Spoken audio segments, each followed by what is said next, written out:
চাঁদাবাজির অভিযোগে ৩ শিক্ষার্থীকে আটকের পর তাদের ছাড়িয়ে নিতে রাজধানীর উত্তরা পশ্চিম থানায় হামলার ঘটনা ঘটেছে। তবে পুলিশ বলছে হামলা নয়, নিছক ভুল বোঝাবুঝি হয়েছে। মঙ্গলবার সন্ধ্যায় চাঁদাবাজির অভিযোগে ৩ শিক্ষার্থীকে আটক করা হয়। ডিএমপির উত্তরা বিভাগের ডিসি জানান, শিক্ষার্থীদের এক পক্ষ আরেক পক্ষের বিরুদ্ধে অভিযোগ করেছিল, যার ভিত্তিতেই তাদের আটক করা হয়। এই ঘটনায় পুলিশের এসআই আবু সাইদ অপেশাদার আচরণ করায় তাকে প্রত্যাহার করা হয়েছে বলে জানান তিনি।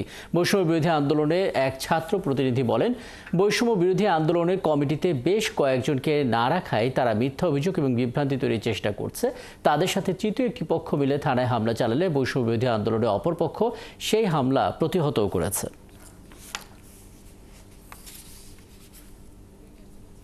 মামলাটা হচ্ছে পূর্ব থানায়, কেন পশ্চিম থানায় এটা ইন্টারফেয়ার করলো, সো এটা জানার জন্য আমরা পশ্চিম থানায় আসি। এখানে আসার পরে দেখি ঘটনাটা অন্যরকম। যারা মামলা করছিল তাদের মধ্যে থেকে কিছু লোকজন এবং আওয়ামী ফ্যাসিস্টের কিছু লোকজন আমাদের সাথে এক হয়ে যায়। এক হয়ে যাওয়ার পরে আমরা যেহেতু ওনাদেরকে খুব শান্তি শৃঙ্খলাভাবে পূর্ব থানা থেকে বের করে নিয়ে আসলাম, এটা স্বাভাবিক ছিল। তারা হচ্ছে যে এখানে অতর্কিতভাবে হামলা চালায়।